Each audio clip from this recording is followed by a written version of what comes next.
Muy bien. Bueno, ¿qué conocemos nosotros hasta ahora? Nosotros hasta ahora hemos desarrollado la termodinámica de dos modelos.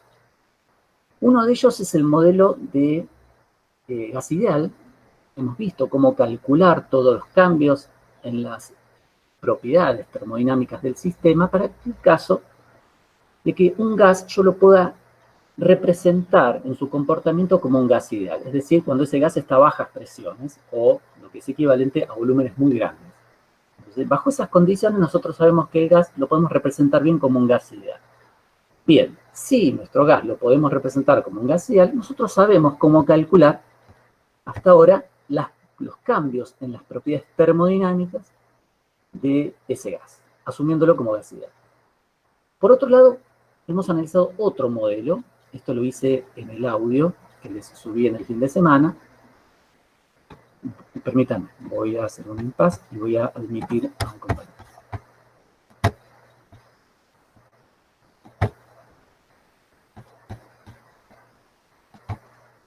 Bien, continúo entonces con la descripción.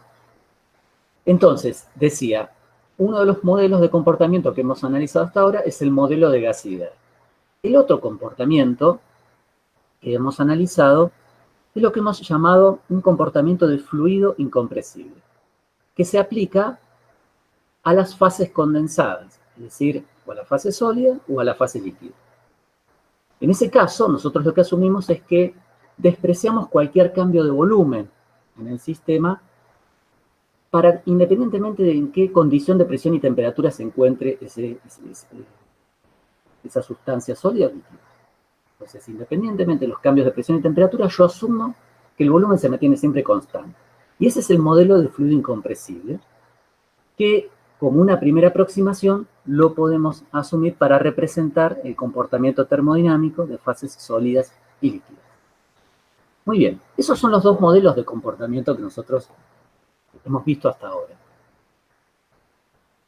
El estudio del comportamiento de las sustancias reales, es decir, el estudio del cambio en las propiedades termodinámicas que experimentan los gases reales, lo vamos a ver un poquitito más adelante en el curso. Del mismo modo que el estudio en el cambio en las propiedades termodinámicas de los líquidos y los sólidos, digamos, con comportamiento real. Eso lo vamos a ver un poquito más adelante en el curso. Por ahora, el comportamiento que conocemos es el de comportamiento idealizado por los dos modelos, el de gas ideal o el de fluido incompresible. Muy bien. Ahora bien, ¿qué hemos nosotros analizado hasta ahora? Bueno, nosotros por ahora analizamos los cambios en la fase gaseosa, asumiendo comportamiento de gas ideal, si nosotros nos movemos dentro del área comprendida para el gas.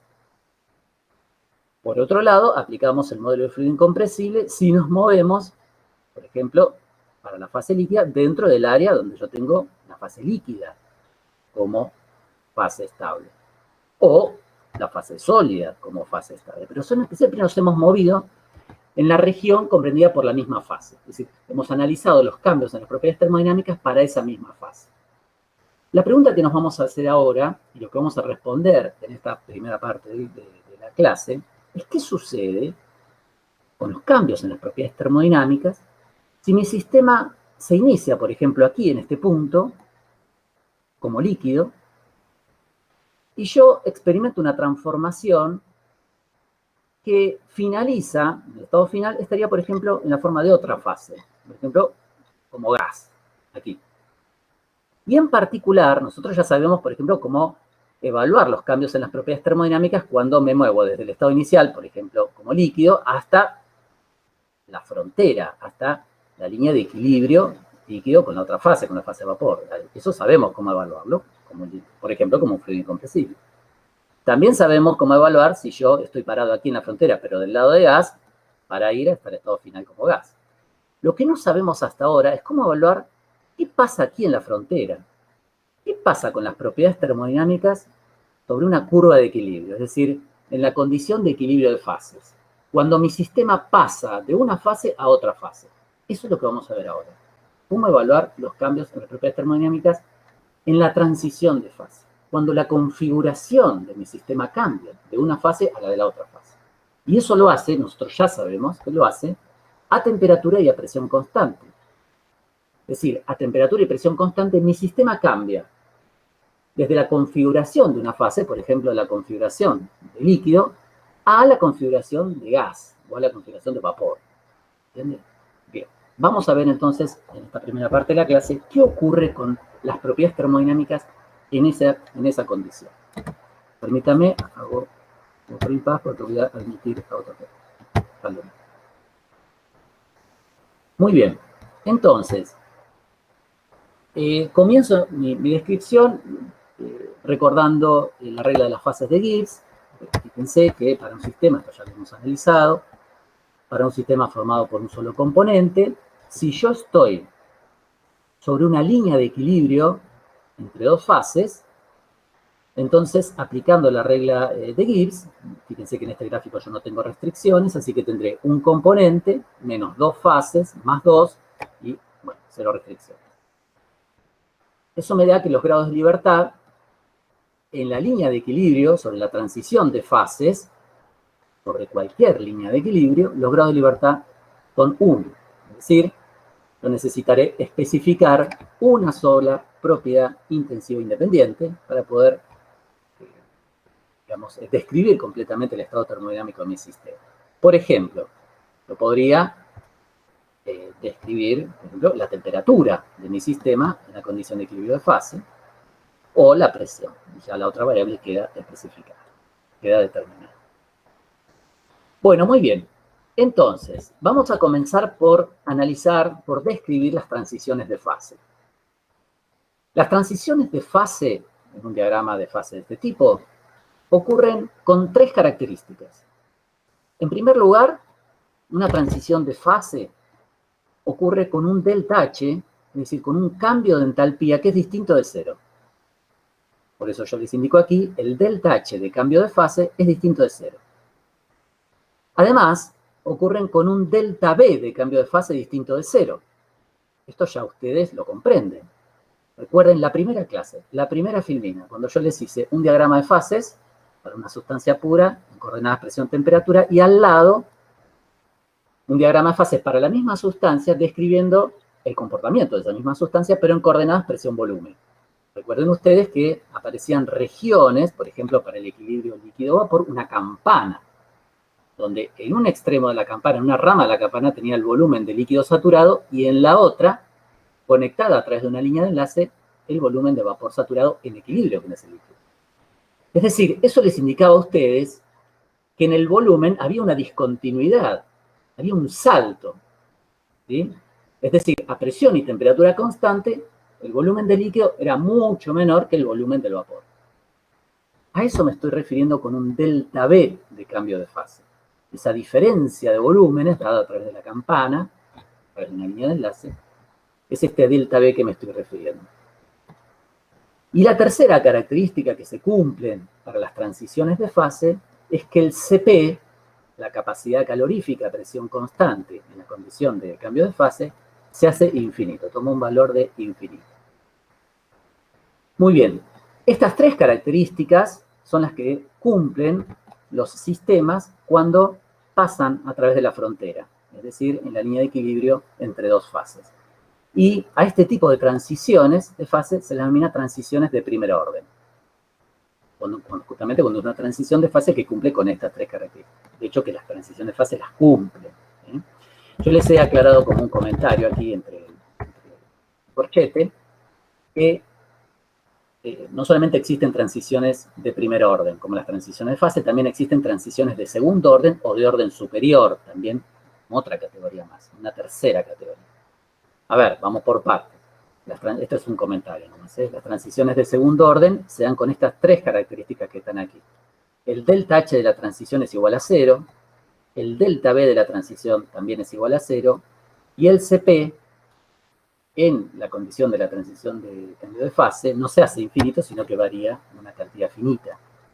Y las transiciones de segundo orden son características, por ejemplo, una transición de un metal que pasa de conductor a semiconductor. Como por ejemplo el plomo. Esa es una transición de segundo orden. Fíjense que las características que se cumplen son diferentes a las transiciones de primer orden, que son las transiciones de cambio de fase. O también existen las que llamamos transiciones lambda, son transiciones de orden superior, que se dan con estas características. El delta H es igual a 0, el delta B en la transición es igual a 0, pero el CP se hace infinito. Y además, en una curva de CP versus T, la forma que toma justamente la representación del CP versus la temperatura tiene la forma de una letra Y lambda, por eso se llaman transiciones lambda. Ejemplos de este tipo de transiciones de orden superior es, por ejemplo, el hierro, metales como el hierro o el níquel, cuando pasan de un comportamiento ferromagnético a paramagnético. Bueno, simplemente esto es una nota de color al margen, cierro el corchete y sigo con mi discusión del día de hoy. Entonces, fíjense ustedes, dijimos, vuelvo arriba, dijimos que las transiciones de cambio de fase ocurren con una característica de que el delta H de cambio de fase es distinto de cero. Como nosotros sabemos, los cambios de fase se dan a temperatura y presión constante. Como la presión es constante, el delta H a presión constante es igual al calor.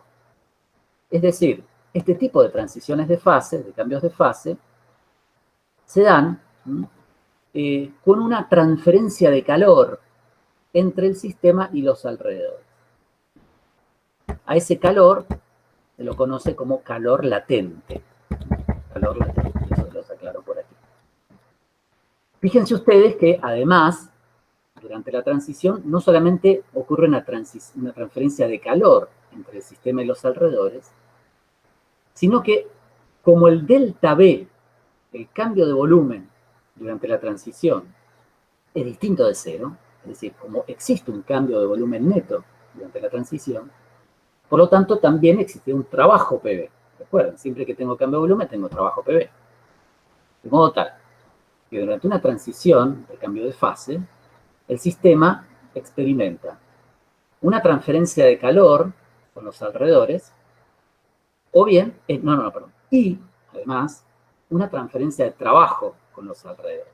¿Estamos? Vuelvo a repetir eso. Durante la transición de fase, el sistema experimenta una transferencia de calor con los alrededores, conocido como calor latente, y una transferencia de trabajo con los alrededores, que es lo que hace modificar el volumen del sistema.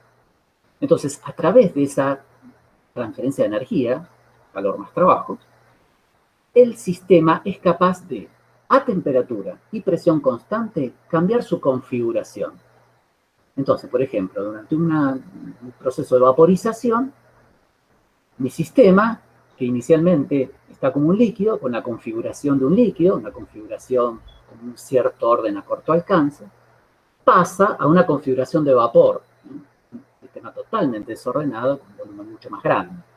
Entonces, ese cambio en la configuración del sistema, justamente, el sistema lo realiza transfiriendo calor y transfiriendo trabajo con los alrededores. Entonces, lógicamente, ese cambio de configuración asociado a esta transferencia de calor y trabajo tiene como consecuencia también un cambio en las propiedades termodinámicas de mi sistema, que es lo que vamos a analizar a continuación. Bien, hasta aquí, ¿me reciben bien? ¿Se ve bien? ¿Miro? ¿Me escuchan bien? ¿Me siguen? ¿Alguna pregunta? Sí, se escucha bien. ¿Alguna pregunta tienen? Es casi una introducción al tema. ¿No hay preguntas? ¿Sigo? Bueno, entonces, lo que hago aquí sobre el pie de la página 29 son 4 diagramas, en donde voy a representar gráficamente, de una manera cualitativa, cómo cambian las propiedades del sistema justamente en la condición de cambio de fase. Fíjense, en primer lugar voy a representar el volumen versus la temperatura. Aquí lo que estoy representando es volumen específico. Por favor, tus apuntes marquen la rayita arriba que me representa justamente, por la cual yo represento una propiedad específica.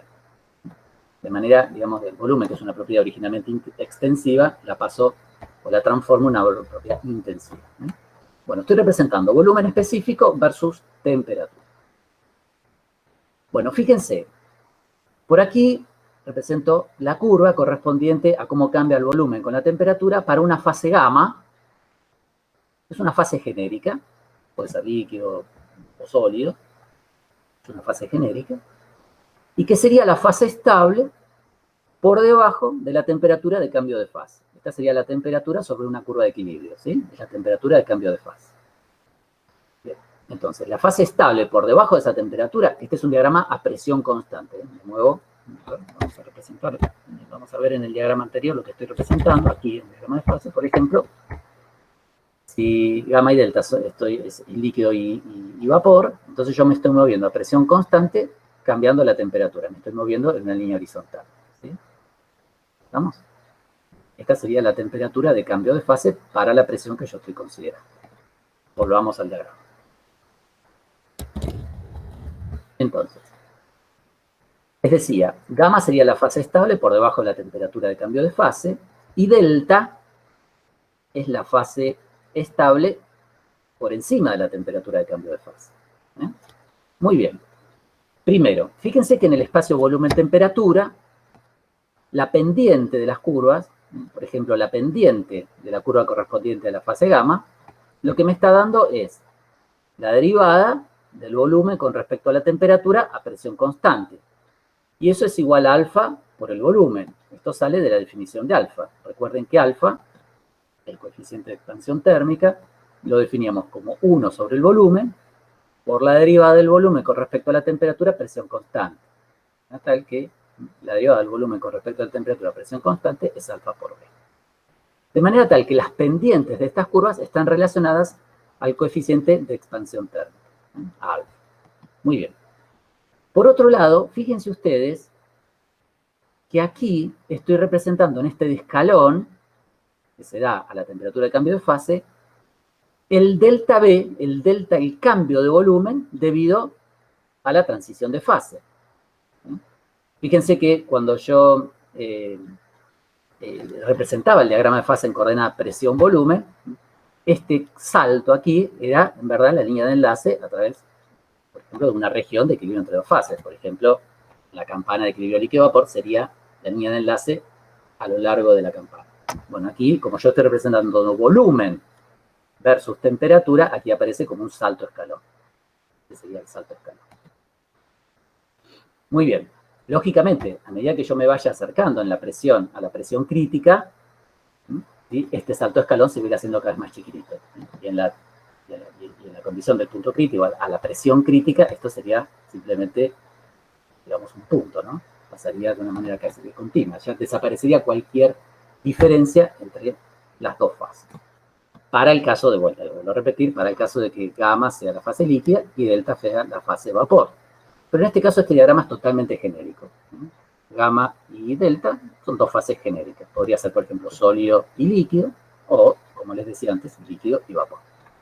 O podría ser sólido, aquí, podría ser sólido alfa, sólido beta. También. Bueno, estamos muy bien. Entonces, lo que visualizamos acá es que a la temperatura de cambio de fase, en las condiciones de cambio de fase, lo que tengo es un salto en el volumen, un delta, un cambio de volumen que experimenta el sistema debido al proceso de cambio de fase. Vamos a representar ahora, sobre la derecha, la entalpía, también específica, todas estas propiedades son específicas, la entalpía versus la temperatura a presión constante. Bueno, nuevamente, esta sería la curva correspondiente a la fase genérica gamma, y esta sería la curva correspondiente a la fase genérica delta. Muy bien.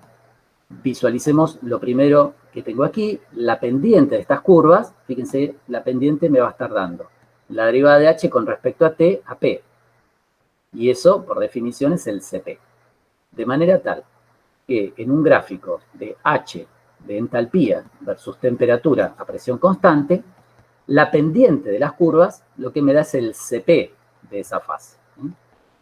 El Cp depende de la temperatura y la presión, me va a dar justamente la pendiente para esa condición de temperatura dada por el punto sobre la curva. Muy bien. Entonces, ahora visualicen ustedes que para h también tengo un salto en la propiedad en las condiciones de cambio de fase, a la temperatura de cambio de fase. ¿Ven? masa H también experimenta un salto. Es decir, lo que tengo es un delta H de cambio de fase. Muy bien. Abajo a la izquierda represento la entropía versus T a presión constante. Ahora fíjense ustedes que la pendiente de las curvas me da la derivada de S con respecto a T a P, y eso es igual al Cp sobre T.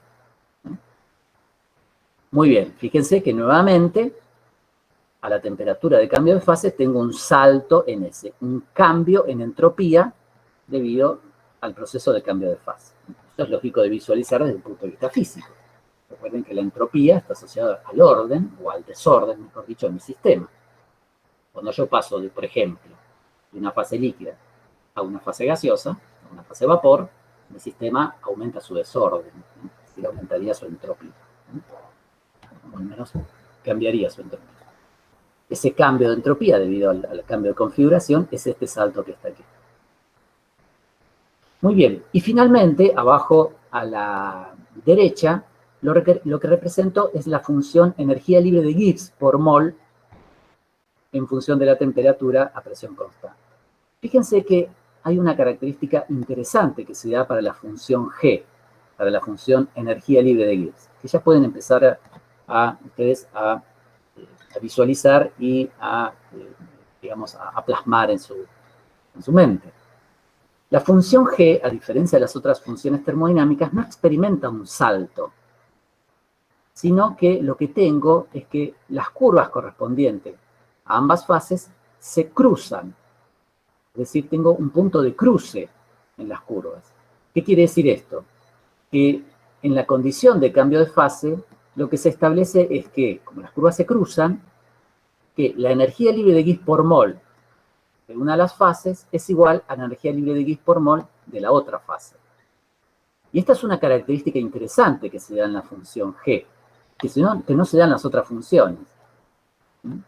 Esta característica es una condición que nosotros vamos a utilizar más adelante en el curso como condición que se debe satisfacer justamente para que dos fases estén en equilibrio termodinámico, o en equilibrio de fases. Entonces, vuelvo a repetirles esto. La función G, la función energía libre de Gibbs por mol, les brinda a ustedes una condición de equilibrio de fases que vamos a utilizar a lo largo del curso. Yo voy a decir que dos fases están en equilibrio para un sistema puro, para una sustancia pura, cuando la energía libre de Gibbs por mol de una de las fases es igual a la energía libre de Gibbs por mol de la otra fase. Esto lo vamos a trabajar mucho en el curso un poquitito más adelante. Bueno, y finalmente, en la página siguiente, en la página 30, les represento el Cp. El Cp versus T a presión constante. Fíjense que el Cp, como yo les decía, una de las tres características que cumple las transiciones de primer orden, que son transiciones de cambio de fase, es que el Cp se hace infinito en la condición de cambio de fase. Fíjense cómo cambia el Cp. Esta sería el Cp de la fase estable, de la fase estable por debajo de la temperatura de cambio de fase, la que hemos llamado fase gamma. Este sería el Cp de la fase gamma, fíjense que se va aumentando primero de una manera más suave y luego tiende a infinito. El Cp se hace infinito a la temperatura de cambio de fase y luego, a medida que la temperatura aumenta por encima de la temperatura de cambio de fase, el Cp nuevamente vuelve a aumentar. ¿Por qué se hace infinito? Bueno, justamente porque por definición el Cp mide cómo cambia H con respecto a la temperatura a presión constante. Y a presión constante, H es igual a calor. Por lo tanto, el Cp mide cuánto calor yo tengo que transferirle al sistema para que el sistema cambie su temperatura. Como la transición es a temperatura constante, entonces estoy acá dividiendo por 0 y esto se me hace infinito. Es decir, es como que yo tendría que entregar infinito calor para que la temperatura pueda cambiar. Esa es una situación, digamos, extrema, límite. Muy bien, bueno, hemos analizado gráficamente cómo cambian las propiedades termodinámicas de una sustancia pura cuando ésta experimenta un cambio de fase, cuando estoy en la frontera entre dos fases, en la condición, en la línea de equilibrio entre dos fases. Lo que voy a hacer ahora voy a analizar justamente cómo hacer para calcular ese cambio, ese delta, ese salto en las propiedades termodinámicas que acompañan el proceso de cambio de fase. En primer lugar, voy a analizar cómo calculo el delta B de cambio de fase. Sigamos analizando esta situación de dos fases genéricas, delta y gamma. Bueno, entonces, el delta B de cambio de fase sería igual al volumen de la fase delta, el volumen específico, recuerden que esto es todo específico, o sea, el volumen específico de la fase delta, la temperatura de cambio de fase, menos el volumen específico de la fase gamma a la temperatura de cambio de fase. Por ejemplo, vamos a ver esto en un ejemplo. Si yo lo que estoy considerando es un proceso de vaporización, delta sería la fase vapor y gamma sería la fase líquida. Por lo tanto, el delta B de cambio de fase, es decir, el delta B de vaporización, será el volumen específico de la fase vapor a la temperatura de cambio de fase, menos el volumen específico de la fase líquida a la temperatura de cambio de fase. Entonces, de este modo yo voy a calcular el delta B, ese salto en el volumen. Muy bien, para el caso que de este ejemplo, que sea el cambio de fase sea una vaporización, vamos a ver cómo evaluaríamos estos dos volúmenes, el volumen de la fase vapor y el volumen de la fase líquida. Bien, para el vapor yo podría asumir un comportamiento de gas ideal, es decir, asumo que estoy lejos del punto crítico, digamos, estoy en una condición de baja presión, a eso me refiero, y por lo tanto podría aplicar la ecuación de estado de gases ideales. Por lo tanto, el volumen molar de la fase vapor, la temperatura de cambio de fase, será R por la temperatura de cambio de fase sobre la presión de cambio de fase. Y así calcularé el volumen de la fase vapor. Ahora bien, ¿cómo voy a calcular el volumen de la fase líquida a la temperatura de cambio de fase? Atención con esto, porque esto es un artilugio que vamos a utilizar, o una estrategia que vamos a utilizar siempre para calcular volúmenes de fases condensadas en determinadas condiciones de temperatura y presión. Fíjense ustedes, yo necesito evaluar el volumen de la fase líquida a la temperatura de cambio de fase y a la presión de cambio de fase. Entonces, ¿cómo voy a proceder? De tablas termodinámicas, de tablas de datos, es decir, de las tablas que yo inclusive les pasé en una de las clases primeras, ustedes van a disponer de la densidad de esa fase condensada, es decir, en este caso de la densidad del líquido para algún valor de temperatura y presión. Comúnmente están tabulados los valores de densidad de las distintas sustancias, fase líquida, por ejemplo, a la temperatura de 25 grados centígrados y a la presión de una atmósfera. Entonces, eso es un dato que usted dispone. La densidad del líquido en alguna condición de temperatura y presión. Comúnmente están tabuladas a 25 grados centígrados y un bar. Entonces, si yo tengo la densidad, yo hago la inversa de la densidad y tendré el volumen específico de la fase líquida a la temperatura y a la presión que estaba tabulada la densidad. Es decir, yo tendré el volumen específico de la fase líquida a 25 grados centígrados y una atmósfera. Entonces, si yo tengo el dato de densidad, hago la inversa y tengo el volumen específico de esa fase en esas condiciones de temperatura y presión.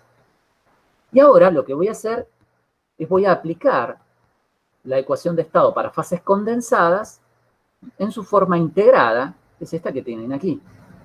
Fíjense que la ecuación está integrada asumiendo alfa, el coeficiente de expansión térmica, y beta, el coeficiente de compresibilidad, como constantes. Por eso salieron afuera de la integral y me quedaron estos delta de temperatura y delta de presión. Es decir, esta es la forma integrada de la ecuación de estado para fases condensadas, asumiendo alfa y beta como constantes. Muy bien. Entonces, fíjense ustedes que me queda en la ecuación. Me queda el logaritmo natural del volumen de la fase líquida a la temperatura y presión final de interés, en este caso sería la temperatura de cambio de fase y la presión de cambio de fase, dividido el volumen de la fase líquida en las condiciones de temperatura y presión a la cual yo encontré mi dato de densidad. Entonces, este sería mi estado inicial del líquido, y este sería el estado final del líquido, que es justamente las condiciones que yo quiero determinar el volumen. Y eso va a ser igual a alfa por la diferencia de temperatura entre la temperatura de cambio de fase y la temperatura de referencia, en la cual yo tengo mi dato de densidad, menos beta por la diferencia de presiones. Presión de cambio de fase menos la presión donde yo tengo el dato de densidad. De modo tal que de aquí yo conozco, todos son datos. Alfa es un dato de literatura, beta es un dato de literatura. Este volumen, como les decía, salía del dato de densidad. Y la temperatura de cambio de fase y la presión de cambio de fase, los conozco, digamos. Entonces, de aquí podré despejar el volumen, la fase líquida, a la temperatura y presión de cambio de fase. Yo despejo de aquí y tengo este dato, que es el dato que necesito para calcular justamente el delta V de vaporización. Entonces, el delta V para el vapor lo determina, el volumen para el vapor lo determinamos subiendo gases ideales, y el volumen para el líquido en la condición de temperatura y presión de cambio de fase lo calculo a partir de la ecuación de estado para fases condensadas que tienen ahí. ¿Vamos? Muy bien. Recuerden entonces, este procedimiento de cálculo lo van a utilizar siempre para justamente evaluar el volumen de una fase condensada en determinadas condiciones de temperatura y presión. Lo único que van a necesitar es un dato de densidad de esa fase en algún punto de referencia, alguna temperatura y presión de referencia. Y además los valores de alfa y de beta para esa sustancia. Muy bien. Vamos a ver ahora el delta H de cambio de fase. Bueno, el delta H de cambio de fase comúnmente son datos de literatura y están tabulados. Estos son datos para ustedes. Comúnmente en las tablas se encuentran distintos los delta H de cambio de fase para distintos cambios de fase, para todos los cambios de fase, están tabulados. De ese modo ustedes van a tener, por ejemplo, tabulado el delta H de vaporización, la temperatura de vaporización, el delta H de fusión, la temperatura de fusión, y bueno, y todos los delta H de cambio de fase para distintas sustancias. Esos son datos de literatura. Muy bien. ¿Qué pasa? ¿Cómo evaluamos el delta U en el cambio de fase? Bueno, para evaluar el delta U de cambio de fase, yo aplico la definición o en verdad, aplico la relación que existe entre la energía interna y la entalpía.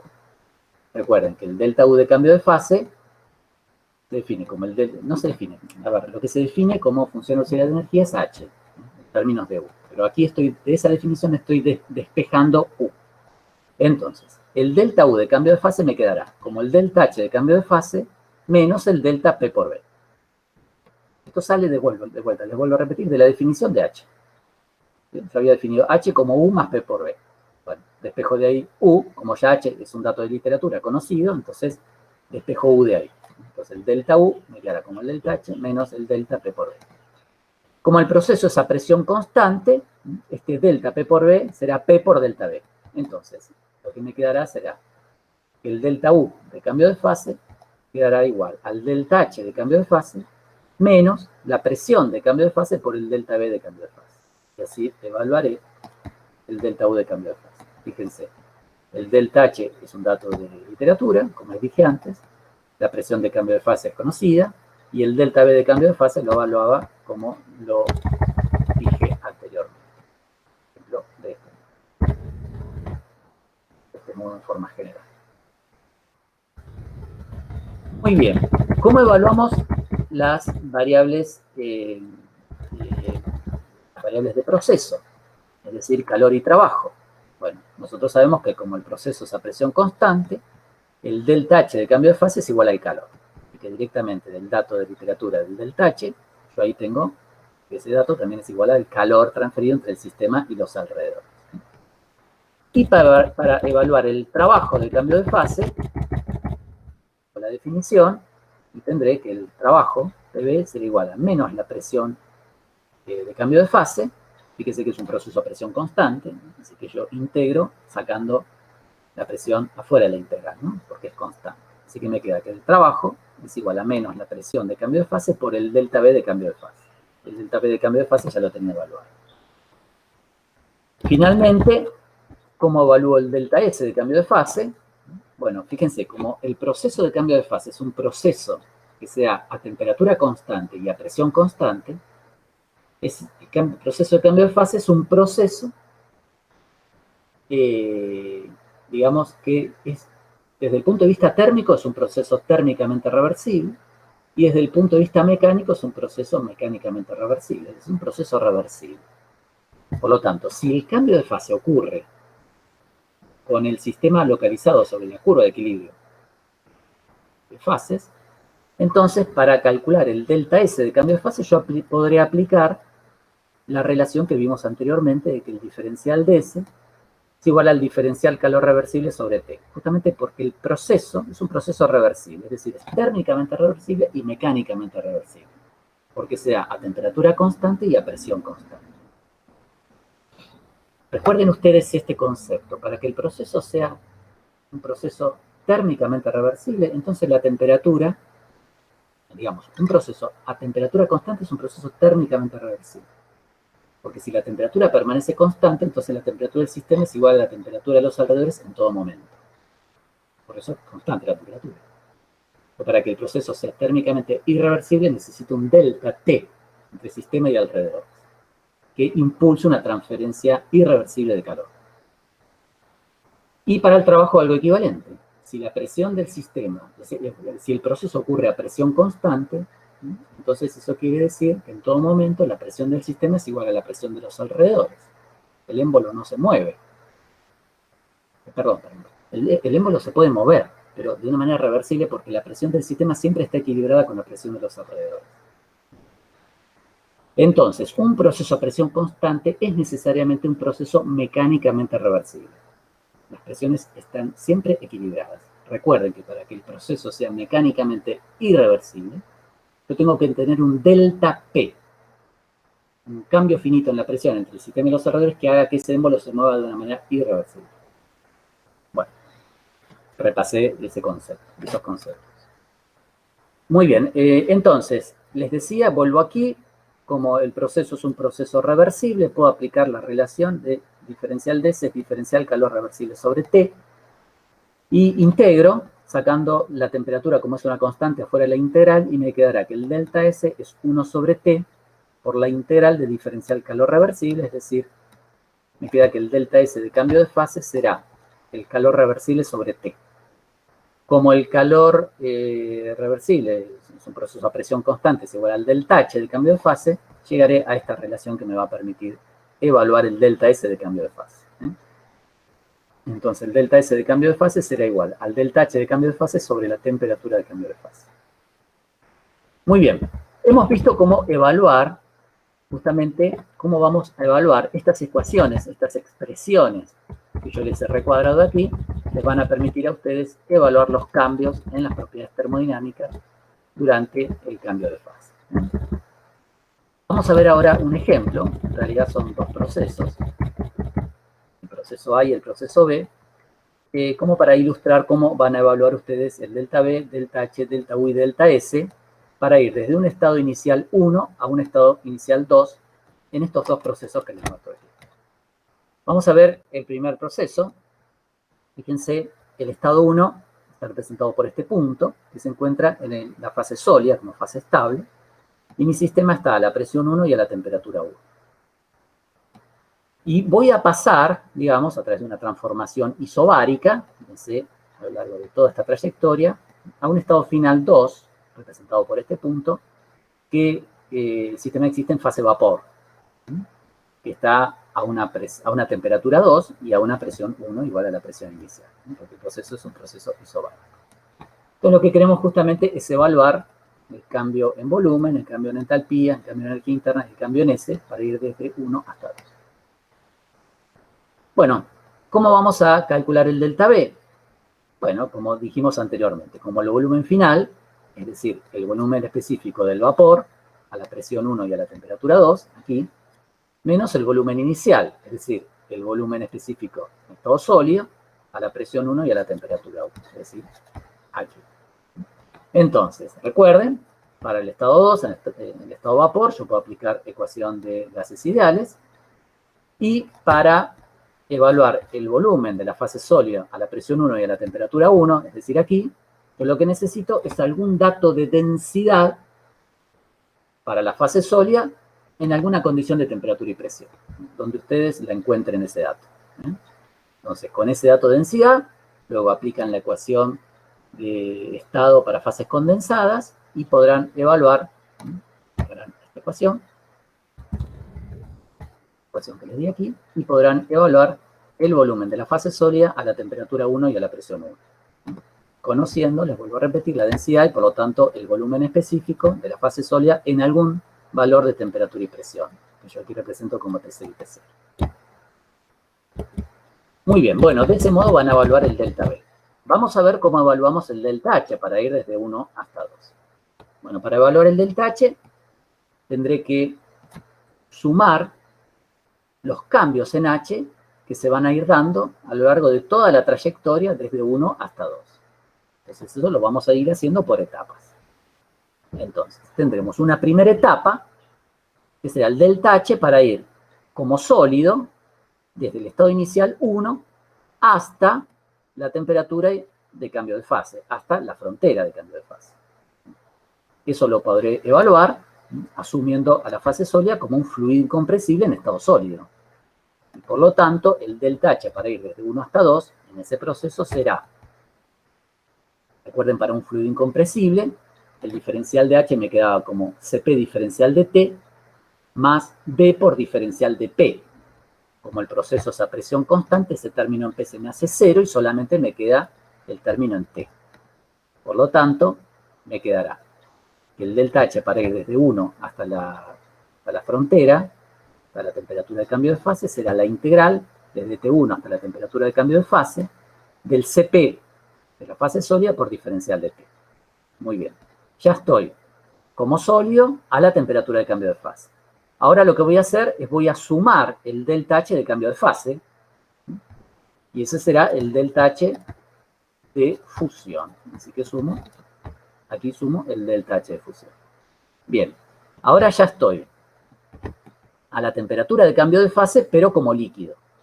Entonces ahora lo que voy a hacer es sumar el delta H para ir ahora como líquido desde la temperatura de cambio de fase, la temperatura de fusión, hasta la temperatura de vaporización.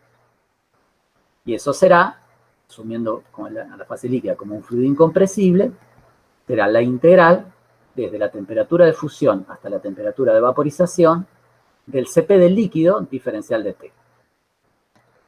Muy bien, ya estoy como líquido a la temperatura de vaporización. Ahora lo que voy a hacer es voy a pasar a la fase vapor. Voy a sumar el delta H de vaporización que tengo aquí. Entonces, ahora ya estoy a la temperatura de vaporización, pero como vapor. Y ahora lo que voy a hacer es voy a sumar el delta H para ir como vapor desde la temperatura de vaporización hasta la temperatura final, que es la temperatura 2. Ustedes aplican la ecuación que vimos para calcular el delta H para un gas ideal, asumiendo al vapor como un gas ideal. Eso me quedaba como la integral desde la temperatura de vaporización hasta la temperatura 2 del Cp del vapor diferencial de T. Entonces, de este modo, sumando todos estos términos, yo habré podido evaluar a lo largo de esta trayectoria todas las contribuciones al delta H, para ir desde 1 hasta 2. ¿Estamos? ¿Quedó claro esto? A ver, paz. ¿Alguna pregunta? ¿Alguna duda? ¿Me siguen bien?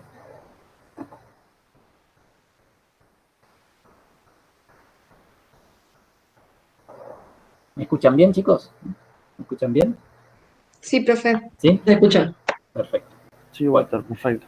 Bien, bárbaro, buenísimo. Bueno, sigamos. Les vuelvo a repetir, cualquier duda, pregunta, me paran y me hacen en ese mismo momento la consulta. Ningún problema.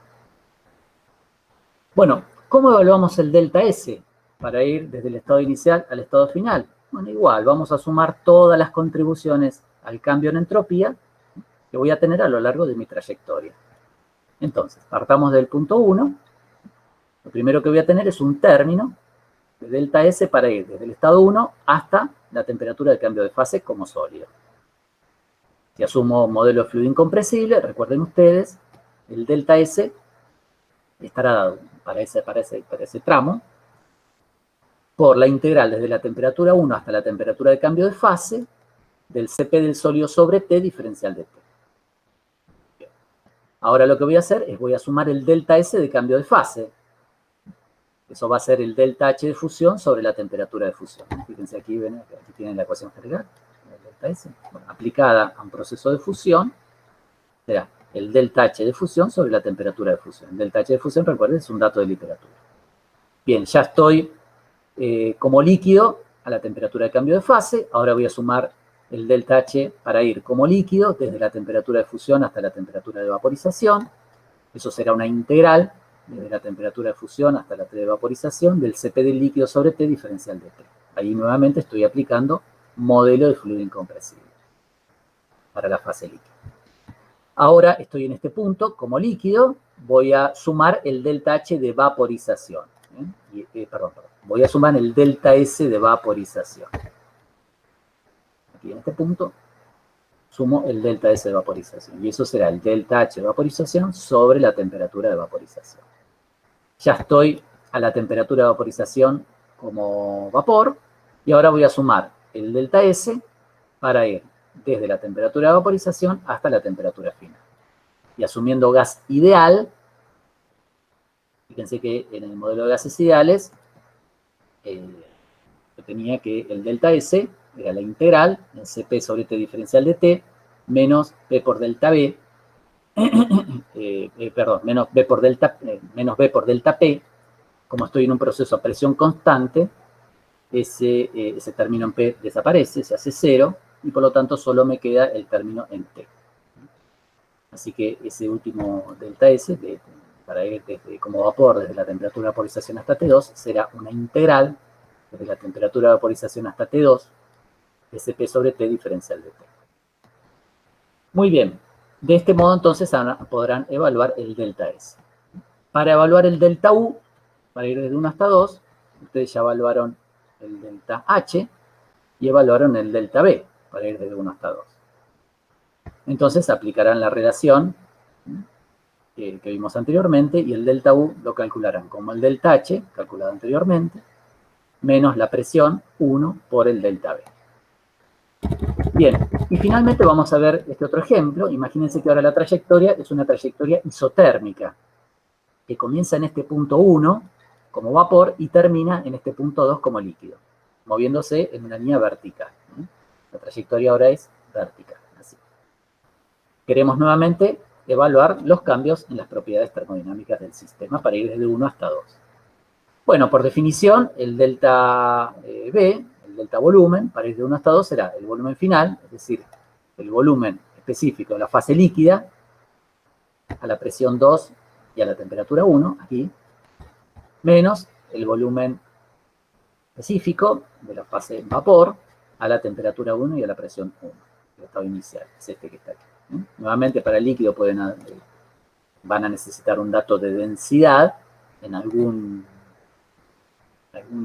estado de temperatura y presión y aplicarán la ecuación de estado para fases condensadas para calcular el volumen del líquido en este estado 2. Y para el vapor, en el estado 1, pueden aplicar ecuación de estado de gaseosidad. Y así entonces calcularán el delta B. Para calcular el delta H, para ir desde 1 hasta 2, entonces tendré que, como hice en el inciso A, tendré que ir sumando las contribuciones al cambio en H a lo largo de toda la trayectoria. Entonces, en este caso tendré un primer término, que será el delta H, para ir como vapor desde el estado 1 hasta el cambio de fase.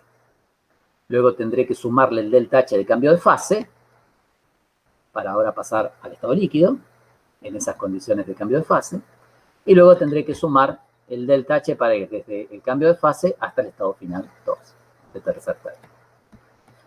Muy bien, bueno, fíjense ustedes, si yo asumo para el comportamiento de la fase gaseosa un comportamiento de gas ideal, como es un proceso isotérmico, de esa temperatura constante, recuerden que para un gas ideal, tanto U como H es solo una función de T.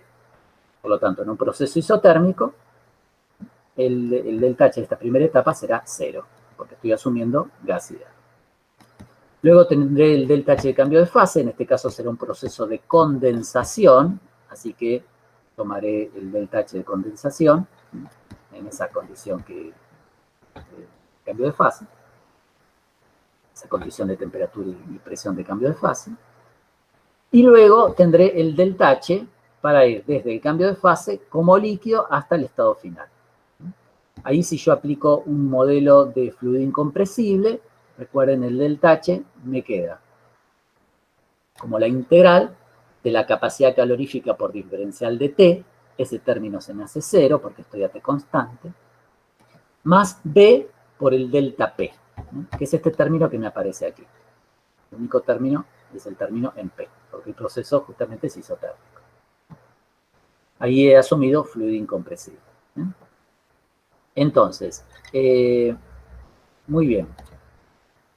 Luego, entonces, de ese modo yo podría haber evaluado el delta H. Fíjense que como estoy asumiendo para la fase líquida fluido incompresible, este volumen específico del líquido es constante, por eso salió afuera del integral como una constante. Una pregunta que podrían tener es ¿qué volumen utilizo aquí? ¿Qué volumen utilizo como constante cuando aplique esta ecuación? Es una pregunta que se van a hacer, seguramente en el seminario va a surgir. Yo les sugiero aquí una estrategia. Ustedes el volumen en el estado 2 lo conocen, lo valoraron aquí. Y el volumen como líquido, digamos aquí, en condición de líquido saturado, la condición de cambio de fase, es un dato que comúnmente disponen de tablas. Así que lo que pueden hacer directamente es tomar el promedio, el volumen promedio, entre el volumen 2 y el volumen para el líquido en el cambio de fase, y utilizar ese volumen promedio como el volumen constante en el modelo de fluido incompresible. Si quieren, cuando lleguen al seminario y tengan que resolver este criterio para resolución de ejercicios, lo volvemos a discutir. Bueno,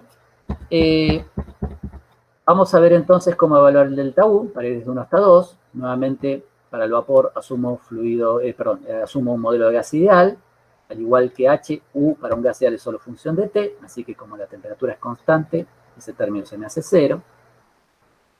Luego tengo el delta U de cambio de fase, que será delta H de condensación menos la presión de cambio de fase por el delta B de cambio de fase. Y luego tendré el cambio en U para ir desde, como líquido ahora, desde el cambio de fase hasta el estado 2.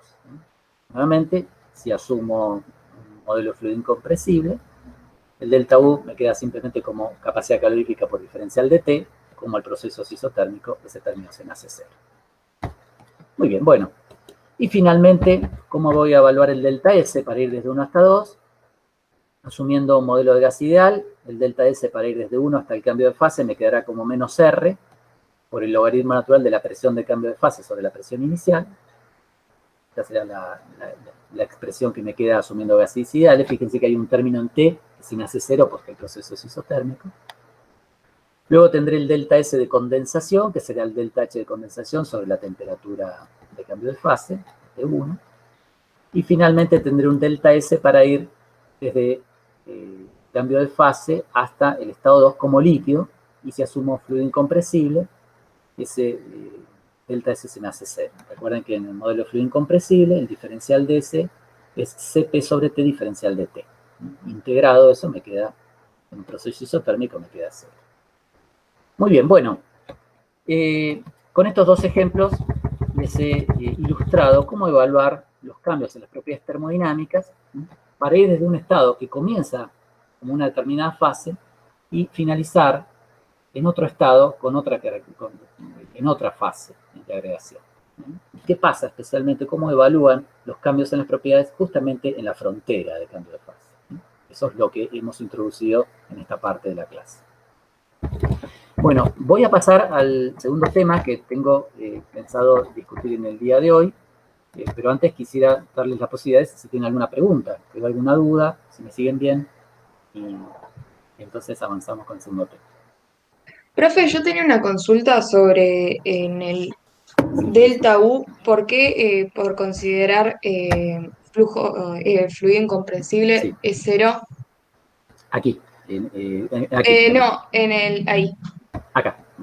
Bueno, fíjate vos, mira, aquí estás evaluando el delta U para ir desde este punto como líquido hasta este punto, ¿cierto? Entonces yo asumo para el líquido un modelo de fluido incompresible. Vos recordás cuando vimos, eso fue en el audio que les subí en el fin de semana, la termodinámica de un fluido incompresible, el delta U te queda como capacidad calorífica por delta T. Solamente depende de la temperatura, el fluido incompresible. ¿Sí? Como acá estás en un proceso a temperatura constante, ¿ves? T es constante, entonces ese término se te hace cero. Que tenés cero. ¿Sí? ¿Vamos? ¿Sí? Sí, perfecto, perfecto. ¿Quedó Sí, me respondido? había olvidado de esa ecuación. Sí, Gracias. sí, sí. Digamos, para un fluido incompresible, el delta U te queda como en forma integrada, digo, como la integral de la capacidad calorífica. Hablo de capacidad calorífica y no hablo de CP o CB. ¿Por qué? Porque para un fluido incompresible el CP es igual al CB. Sí, Entonces hablo de capacidad calorífica. ¿Sí? sí, sí, Entonces, sí. el delta U se evalúa como la integral de capacidad calorífica diferencial de T. Así que en Perfecto, cualquier proceso isotérmico eso se te hace cero. perfecto, gracias.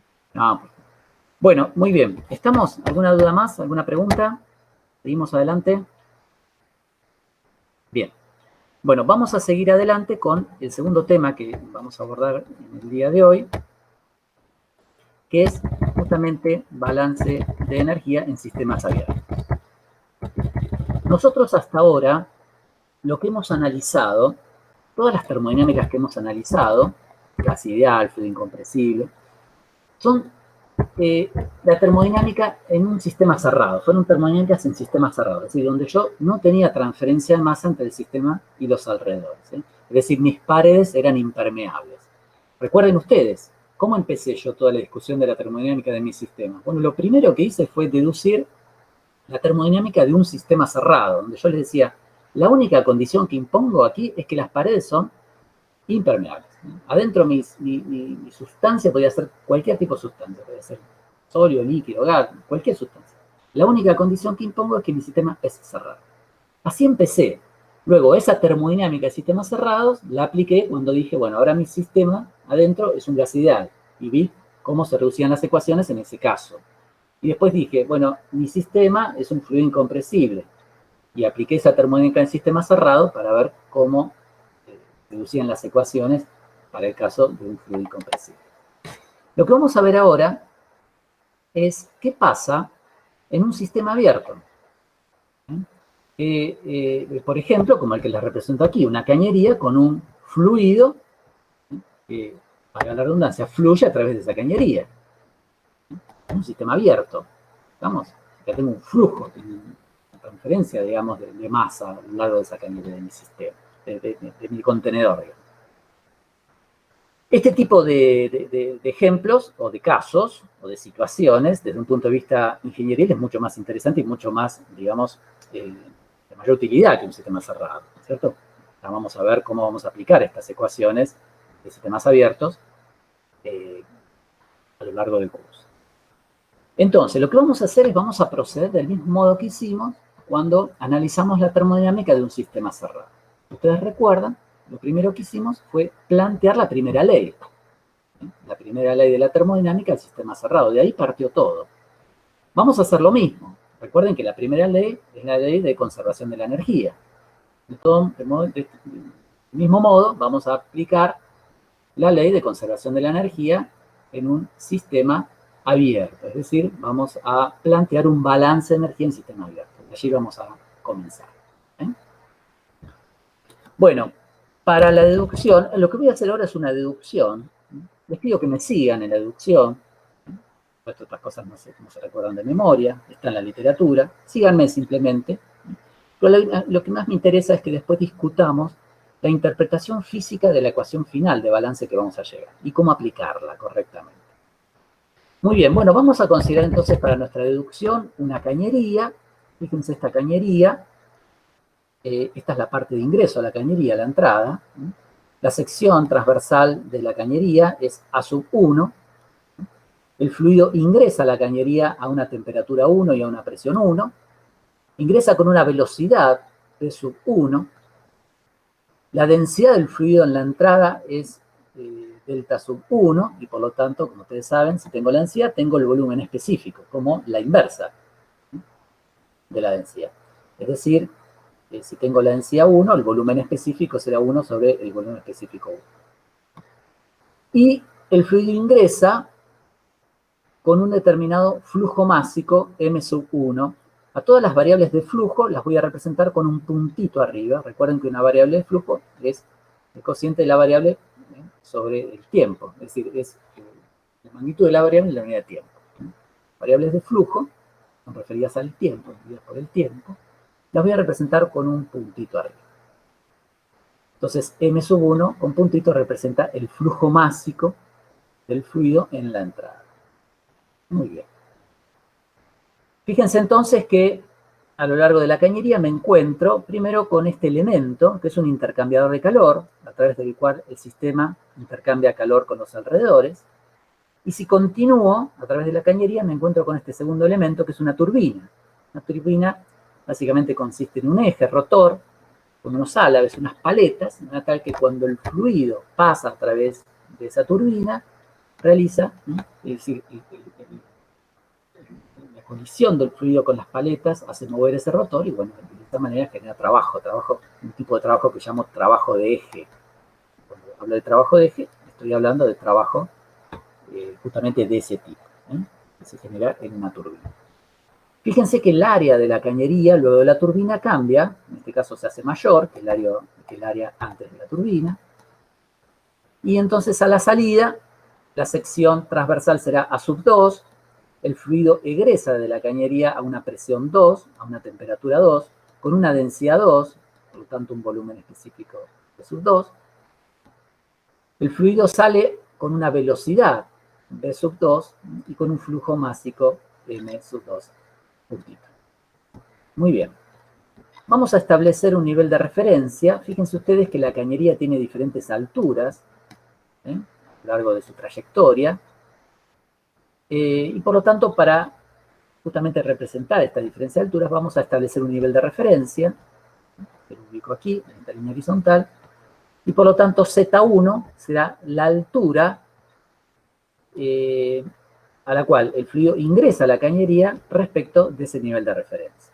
Y Z2 será la altura a la cual el fluido egresa de la cañería respecto de ese nivel de referencia. Por lo tanto, el delta Z será la diferencia de alturas entre la salida y la entrada. Esta parte. Bueno, lo primero que vamos a hacer para nuestra deducción, voy a presentar esta relación de variables, que la vamos a utilizar luego en la deducción. Fíjense el flujo másico, que tiene unidades de masa en unidad de tiempo, se define como el producto del flujo volumétrico, que tiene unidades de volumen sobre tiempo, por la densidad, que tiene unidades de masa sobre volumen. Fíjense ustedes que si yo simplifico volumen con volumen, la ecuación queda dimensionalmente correcta, queda en unidades de masa sobre tiempo, que son las unidades de flujo masa. Ahora bien, debido a que el flujo volumétrico es igual al producto de la velocidad por el área, eso es flujo volumétrico, entonces me queda que el flujo másico será igual a la velocidad por el área por la densidad. Esta relación ahora la vamos a utilizar durante el desarrollo, por eso comencé planteándola. Muy bien, vamos entonces a comenzar planteando el balance de energía en este sistema abierto. Entonces, vamos a plantear un balance de masas primero. Entonces, el flujo másico en la entrada menos el flujo másico a la salida va a ser igual al diferencial de masa sobre diferencial de tiempo.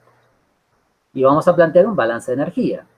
Entonces, el flujo de energía en la entrada menos el flujo de energía a la salida es igual al diferencial de energía sobre el diferencial de tiempo. Y ahora, para nuestra deducción, vamos a asumir condiciones de estado estacionario. ¿Cuáles son condiciones de estado estacionario? Bueno, asumimos condiciones en las que en estado estacionario todas las variables termodinámicas y el flujo másico van a ser constantes en el tiempo. Es decir, sus derivadas temporales van a ser nulas. ¿Qué quiere decir esto? Quiere decir que en cualquier punto de la cañería, si yo aquí pongo un sensor, lo que voy a observar es que en este punto, a lo largo del tiempo, las variables termodinámicas y el flujo másico van a permanecer constantes. Ojo, el valor de las variables, de las propiedades termodinámicas y del flujo másico en diferentes puntos de la cañería van a ser diferentes. Pero en cada punto, las propiedades se mantienen constantes en el tiempo. Esa es la condición de estado estacionario, es la que voy a asumir. De manera tal que en cualquier punto de la cañería, cualquier variable temporal, cualquier derivada temporal se va a hacer nula. Por lo tanto,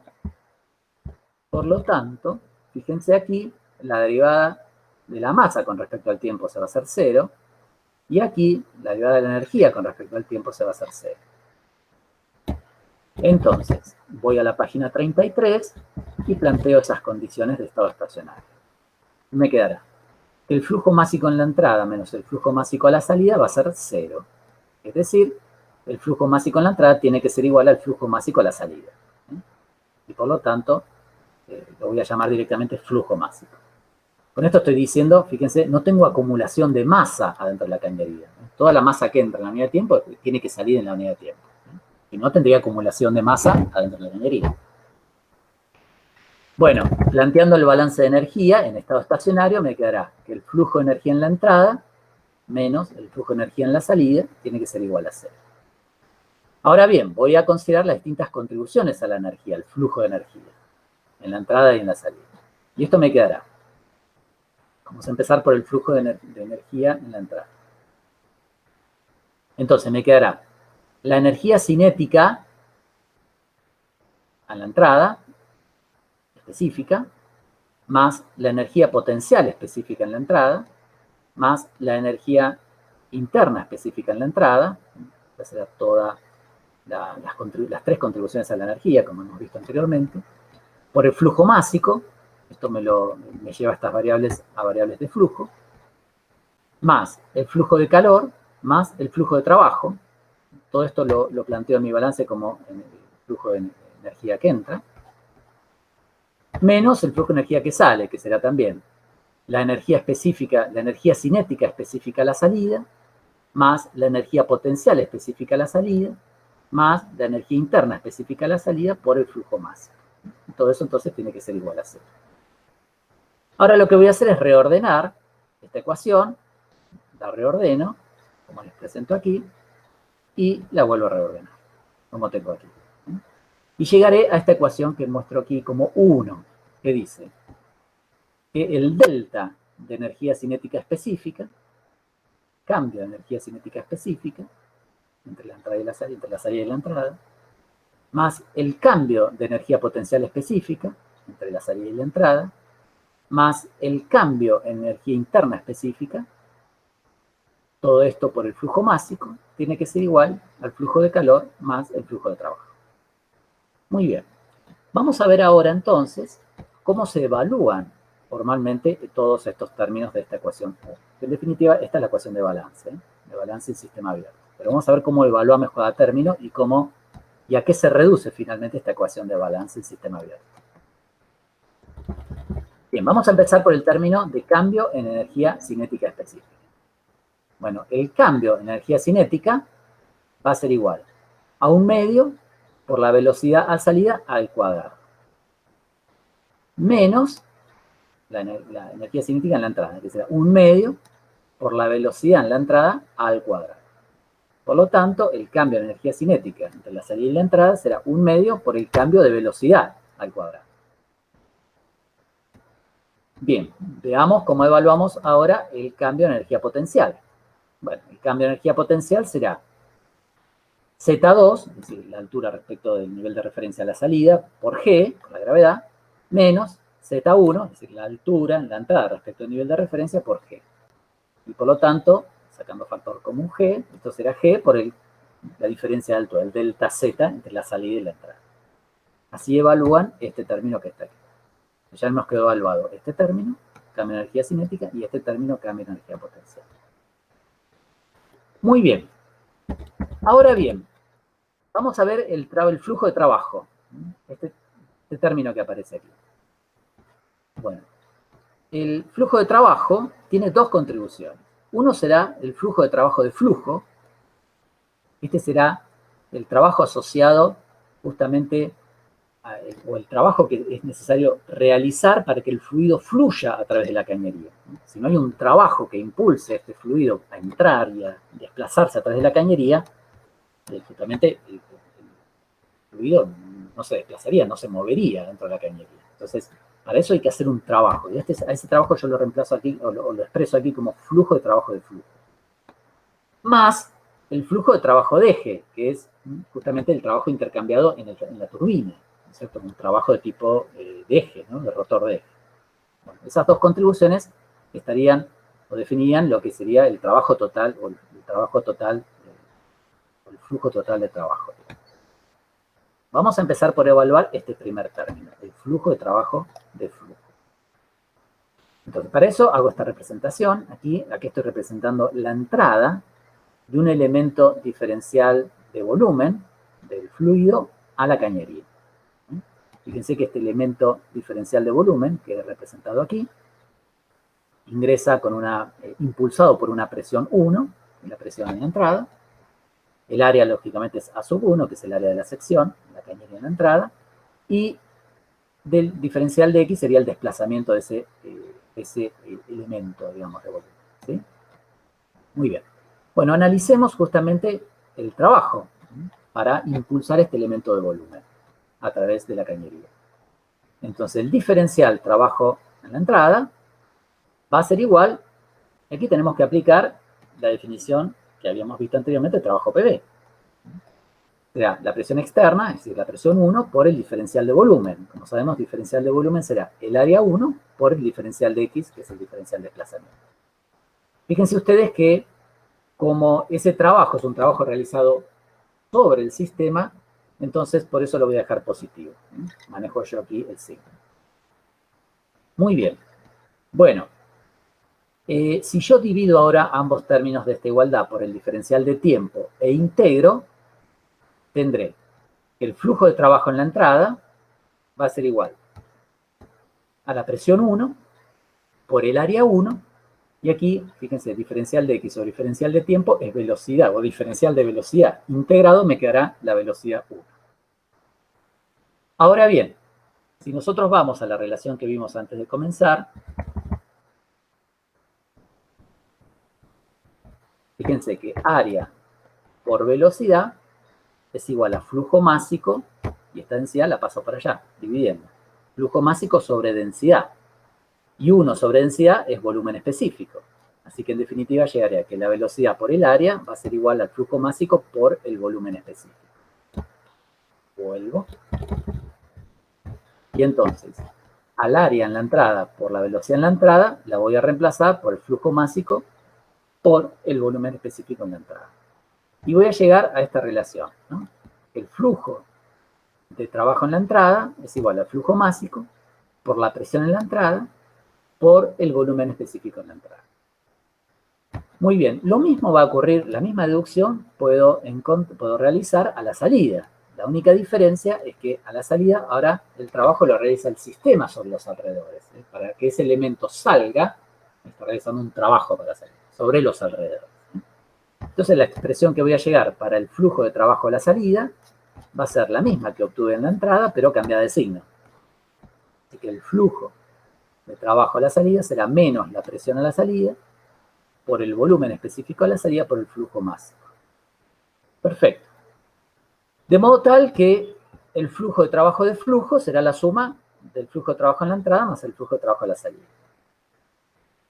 Bien, reemplazando por las expresiones que obtuve, llegaré a que el flujo de trabajo de flujo será igual a la presión en la entrada por el volumen específico en la entrada, menos la presión a la salida por el volumen específico en la salida, todo eso multiplicado por el flujo másico, es decir, será menos el delta PV por el flujo másico.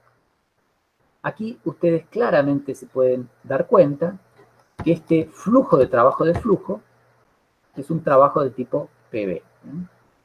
Básicamente es un trabajo de compresión-expansión, justamente para que el fluido pueda fluir a través de la cañería. Muy bien, entonces, si nosotros reemplazamos esta expresión en la ecuación 1, y reemplazamos también lo que habíamos deducido como delta, el cambio de energía cinética y el cambio de energía potencial, reemplazamos todo en la ecuación 1, obtenemos. Fíjense, aquí voy a tener el cambio de energía cinética, que era un medio por el delta, por el cambio de velocidad al cuadrado, más este término representa el cambio de energía potencial, es decir, G por el delta Z. Aquí tengo el delta de energía interna, por el flujo másico, es igual a flujo de calor, y aquí en flujo de trabajo voy a reemplazar por la suma de flujo de trabajo de flujo más flujo de trabajo de eje, y el flujo de trabajo de flujo reemplazo por esta expresión que tengo aquí. Entonces me quedará que el flujo de trabajo será menos el delta PV por flujo másico más el flujo de trabajo de eje, que está asociado justamente a la turbina. Bueno, ahora lo que voy a hacer es este término que está aquí, multiplicado por el flujo másico, lo voy a pasar del otro lado de la igualdad y lo voy a meter adentro del paréntesis como factor común en el flujo másico. Entonces metido ahí adentro y reordenado me quedará, fíjense, un medio por el delta velocidad al cuadrado, más g por el delta z, y ahora me va a quedar un término, delta u más el delta pb, y eso es el delta h, así que lo voy a reemplazar por el delta h. Todo ese corchete me quedará multiplicado por el flujo másico y va a ser igual al flujo de calor más el flujo de trabajo de eje. Así que finalmente voy a llegar a esta ecuación de balance de energía para el sistema abierto con flujo continuo en estado estacionario, que es la que yo les recuadro aquí. Y como les decía, la deducción me interesa que la puedan seguir simplemente para saber de dónde sale cada término, pero lo que más me interesa es que apliquen correctamente la ecuación de balance. Y es esta ecuación que tengo aquí, recuadrada, que me dice un medio por el cambio de velocidad al cuadrado más g por delta z más el delta h por flujo másico, es igual a flujo de calor más el flujo de trabajo de eje. Entonces, ¿qué es lo importante de esta expresión? Bueno, que ustedes la apliquen correctamente. La ecuación de balance la apliquen correctamente. ¿Cuándo va a operar cada término? ¿Cuándo van a tener una contribución debida a cada término? Bueno, ¿cuándo van a tener cambio en energía cinética? Y bueno, cuando tengan un cambio de velocidad del fluido a través de la cañería. ¿Cuándo van a tener un cambio de velocidad del fluido a través de la cañería? Y bueno, cuando tengan un cambio en la sección de la cañería. Si la cañería no experimenta un cambio en su sección a través de la misma, entonces no van a tener un cambio en velocidad y por lo tanto este término se va a hacer cero. No tendrán una contribución a la energía cinética, un cambio en la energía cinética. Para tener un cambio en la energía cinética tienen que tener un cambio en la sección. Bien, vayamos al segundo término. ¿Cuándo van a tener una contribución a energía potencial? Es decir, ¿cuándo van a tener un cambio en energía potencial? Y bueno, cuando tengan un delta Z, es decir, cuando tengan diferencias de altura a lo largo de la cañería. Si la cañería es una cañería que no experimenta un cambio de altura, una cañería que no tiene siempre la misma altura, entonces este término se va a hacer cero. ¿Vamos? Bien, ¿cuándo van a tener un flujo de calor? Y bueno, el requisito para tener un flujo de calor es que la cañería no sea de paredes adiabáticas. Si la cañería es de paredes adiabáticas, este término de flujo de calor vale cero. Van a tener una contribución, un flujo de calor, si las paredes de la cañería no son adiabáticas. ¿Y cuándo van a tener un flujo de trabajo de eje? Y bueno, cuando haya un elemento como una turbina, por ejemplo. Es decir, cuando a lo largo de esa cañería haya un elemento que experimente un trabajo de eje. Y que el fluido choque contra los álabes de un eje rotor y por lo tanto genere un trabajo de eje. Recuerden que el trabajo PB ya está metido aquí adentro del delta H. El delta PB ya está considerado dentro del delta H. Este trabajo es solamente trabajo de eje, el trabajo rotor. Muy bien. Bueno, ¿alguna pregunta hasta aquí? ¿Me pueden seguir bien? Fíjense que básicamente lo que he hecho es una deducción de balanza de energía en un sistema abierto, que luego vamos a aplicar con algunos ejemplos. ¿Alguna pregunta, alguna duda? ¿Me siguen Profe, bien? Iván, sí. te quería consultar, viste que recién estabas en la ecuación diciendo en el volumen, no, vamos a tener cambio cuando hay cambio en la sección, después Sí, cambio en la velocidad. altura. Sí. En el delta H, ¿cuándo tendríamos variación? Bueno, ahora vamos a ver algunos ejemplos. Es una muy buena pregunta. Fíjate que aquí adentro, Iván, aquí adentro del delta H vos tenés cambio en energía interna y el cambio PV, es decir, que proviene del trabajo PV, ¿sí? Sí. Entonces, ¿cuándo vas a tener un cambio en H? ¿Eh? En realidad vas a tener cambios en H en general, siempre y cuando el proceso no sea isoentálpico, ¿sí? Ahora vamos a analizar algunos casos de procesos isoentálpicos. Es decir, un proceso isoentálpico es un proceso en el cual la entalpía en la entrada es igual a la entalpía a la salida, ¿sí? Exactamente. En ese caso, el delta H va a ser cero. No es tan fácil de visualizar, por eso ese término por ahora lo omití de la discusión, pero cuando analicemos termodinámica de procesos, que es cuando vamos a aplicar directamente esta ecuación, ahí van a aparecer procesos isoentálpicos. Y en ese caso, ese término se te va a hacer cero. Bien. Si no es el proceso isoentálpico, yo después les voy a aclarar y vamos a discutir qué procesos son isoentálpicos. Cuando ese proceso no es isoentálpico, entonces ese delta H siempre va a ser distinto de cero. Por ahora la dejamos un poquitito abierta la respuesta, pero en breve la vamos a volver a retomar. ¿Sí? Dale. Bueno, muy bien. Lo que vamos a hacer ahora, entonces... Profe, Sí. perdón, una consulta más. Sí. Cuando Un cachito que me gustaría... Bernardo. Sí. Ahí está. Decime, Bernardo. Cuando se refería al trabajo de flujo, Sí. cuando trabajamos con W1 más que nada, usted había dicho que el trabajo lo hace el alrededor, ¿no? Por eso queda positivo. Sí. Bien, perfecto. Es decir, a ver, Bernardo, para aclararte mejor. Yo lo que necesito en mi deducción, como esta es una deducción algebraica, pues fíjate que yo no puedo aplicar la ecuación neta del trabajo, es decir, la ecuación a ciegas del trabajo. ¿Qué me dice? El diferencial del trabajo es menos P por diferencial de B. No puedo aplicar eso. ¿Por qué? Porque los dos términos, vos tenés que, un término va a tener un flujo positivo, un trabajo positivo y otro va a ser trabajo negativo, es decir, van a tener signos cambiados, ¿sí? Porque uno es trabajo realizado sobre el sistema y otro sobre los alrededores. Entonces, para que en mi deducción algebraica esté tenido en cuenta esa diferencia de signos, entonces lo manejo yo. Por eso a este trabajo lo considero positivo y a este lo considero negativo. ¿Se entiende? Sí. Entonces, este trabajo es positivo, ¿por qué? Porque es realizado por la presión 1, es decir, la presión externa sobre el sistema. Fíjate que en definitiva es como un proceso de compresión para que el fluido avance en la cañería. Mientras que para que se pueda expulsar el fluido de la cañería, efectivamente es un trabajo que tiene que realizar el sistema sobre los alrededores. Se expande sobre los alrededores y sale, se expulsa, ¿se entiende esa diferencia? Es un trabajo realizado sobre el sistema y el otro del sistema sobre los alrededores. Y por eso tienen signos opuestos. Esos signos los manejo yo en la deducción. A uno lo pongo positivo y al otro negativo. ¿Estamos? ¿Bien? Muchas gracias, Walter. No, por favor. Bueno, muy bien. Esta es la ecuación que a mí me interesa, les vuelvo a repetir, que ustedes apliquen con buen criterio. Es fácil de aplicar, pero con criterio. Cuando tengo cambio de energía cinética, tengo que tener para ello un cambio en la sección. Cuando tengo cambio de energía potencial, tengo que tener cambio en altura. Y cuando tengo trabajo de eje, flujo de trabajo de eje, tengo que tener una turbina, un rotor, un eje que rote. Ahí tengo trabajo de eje. El trabajo PV está metido ahí adentro, en el delta H. ¿Y cuando tengo flujo de calor? Bueno, cuando las paredes de mi cañería no sean adiabáticas. Ahí tengo flujo de calor. Muy bien, ahora lo que voy a hacer en la tercera parte de la clase, que les había dicho, voy a aplicar esta ecuación de balance del sistema abierto a una serie de elementos que comúnmente aparecen en una cañería en un proceso industrial.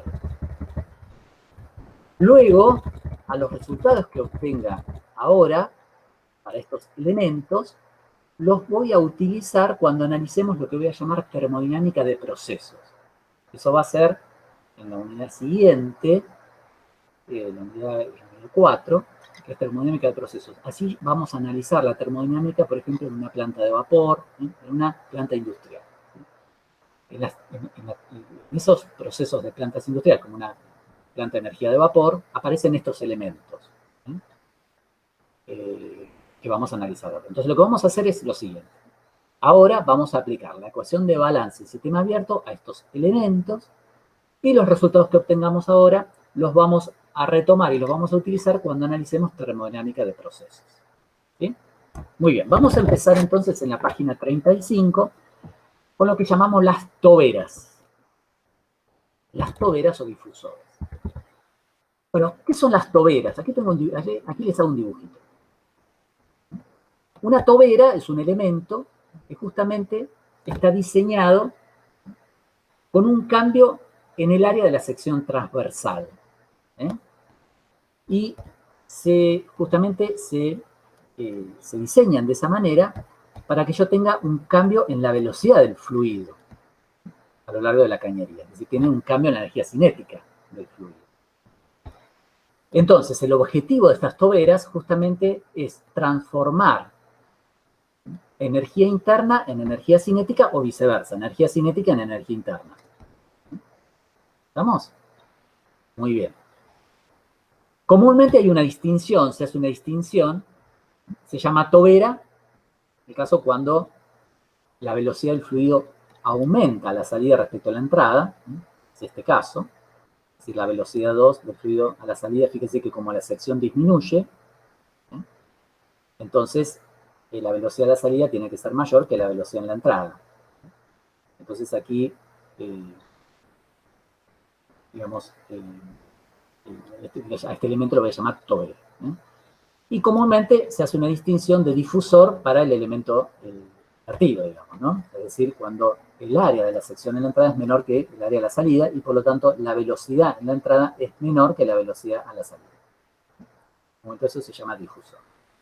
Fíjense que si yo aplico el teorema de Bernoulli, recuerden el teorema de Bernoulli por un fluido, ya que el producto de la presión por el volumen se mantiene constante, y por lo tanto, fíjense que en este caso, en el caso de una tobera, como la velocidad a la salida es mayor que la velocidad en la entrada, entonces la presión a la salida es menor que la presión en la entrada. Y al revés en el difusor, la presión a la salida es mayor que la presión en la entrada. Muy bien. Vamos a aplicar entonces la ecuación de balance para una tobera. Recuerden, la tobera. Están diseñados, estos elementos son diseñados para justamente convertir energía cinética, es decir, la velocidad del flujo en energía interna o viceversa, energía interna en energía cinética. Bueno, ¿cómo se diseñan las toberas o los difusores? Bueno, están diseñadas en general sin cambio en la energía potencial, es decir, sin cambio en altura, perdón, sin cambio en altura, por lo tanto no tendrán contribución a energía potencial, el delta Z será 0, y no tienen trabajo de eje tampoco, ahí no hay ningún rotor, ningún tema de paletas, nada de eso, ¿no? Así que el flujo de trabajo de eje vale 0. Y además se las diseña de paredes adiabáticas, o en realidad en la práctica cuasi adiabáticas, pero bueno, se las asume adiabáticas. El sistema se aísla, las paredes están aisladas de manera tal que operen de manera adiabática. Y por lo tanto el flujo de calor de una tobera vale 0 también. Entonces, si yo aplico la ecuación de balance del sistema abierto, ¿sí?, a una tobera, con estas características de diseño que les he mostrado aquí, Z0, flujo de trabajo de eje 0, flujo de calor 0, lo que me queda es simplemente el término de energía cinética y el delta H, igual a 0. A esto se reduce la ecuación de balance de energía en sistema abierto para el caso de una tobera. De manera tal, fíjense si yo reemplazo el cambio de energía cinética como 1/2 por la velocidad de la salida al cuadrado, menos 1/2 por la velocidad en la entrada al cuadrado, y el delta H como H2 menos H1, esto va a ser igual a 0, y por lo tanto voy a llegar a esta relación que tengo aquí, que dirá que la diferencia de entalpía entre la entrada y la salida es igual a la velocidad en la entrada al cuadrado menos la velocidad en la salida al cuadrado sobre 2. Entonces, esta ecuación que yo les aplico aquí, es la ecuación que vamos a utilizar para el caso de una tobera, cuando en mi cañería esté una tobera, o haya una tobera. Ya les vuelvo a repetir, esto lo vamos a utilizar cuando analicemos la termodinámica de procesos. Muy bien, voy a pasar a la página 36 y voy a analizar voy a aplicar la ecuación de balance a una turbina. Bien. Como les decía, o como ya les he dicho a lo largo de las clases, las turbinas, ¿no?, son un elemento que está formado por un eje rotor con unas paletas o unos álabes giratorios. De manera tal que cuando fluye el fluido, ya sea un gas, un vapor o un líquido, fluye a través de esa turbina, la colisión con las paletas hace girar el rotor y eso genera un trabajo de eje. Comúnmente las turbinas se las colocan luego, por ejemplo, de una tobera, ¿no? Entonces se van combinando, por ejemplo, tobera, turbina, tobera, turbina, tobera, turbina. Entonces el efecto neto, fíjense, es transferir energía interna. Entonces yo con un cambio, a través de una tobera, transformo energía interna en energía cinética. Luego, el fluido pasa por la turbina y esa energía cinética, por la colisión con las aletas de la turbina, genera trabajo de eje. Entonces, esa combinación de toberas con turbinas, en realidad, el efecto neto que producen es una transformación de energía cinética en trabajo de eje por parte de ese fluido. Muy bien. Entonces, también aquí comúnmente se hace una distinción, se llama turbina cuando el fluido que se utiliza es vapor de agua, como ocurre en una planta de energía, que vamos a analizar cuando hablemos de termodinámica de procesos, y se llama expansor al mismo elemento, pero cuando el fluido que se utiliza a través de la cañería es un gas, otro gas, a alta presión, como por ejemplo amoníaco o etileno, como les aclaro aquí en la otra. Bueno, ¿cómo se representa cuando analicemos un diagrama de bloques?